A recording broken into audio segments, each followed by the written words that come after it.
Question 7a. So we have a graph which is f of x, and we have to sketch the graph of y equals minus 4 f of x plus 3. Okay.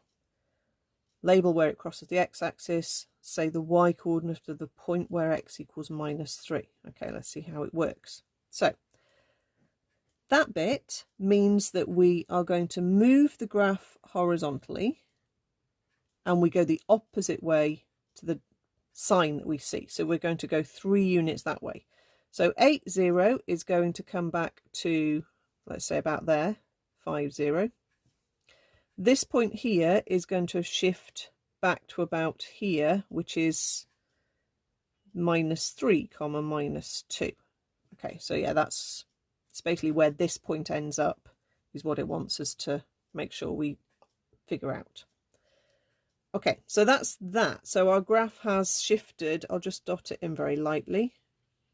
Our graph has shifted 3 units that way so far. Okay, now the minus 4 on the outside is doing 2 things. Okay, the 4 is a vertical stretch, scale factor exactly what you see, 4. So that's going to stretch the graph taller, okay, sort of up and down. So this point here is going to stretch right down there. So minus 2 will turn into minus 8. This point won't change. So it's going to stretch and look taller. And then the minus sign is going to flip it over in the vertical.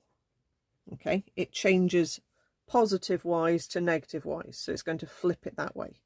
So all in all, this point then flips up here. So we're still at minus 3, but we're now at positive 8. This point, as it flips, will not change. So our graph is going to end up looking something like that. Okay. Not very easy. 3 transformations to think about.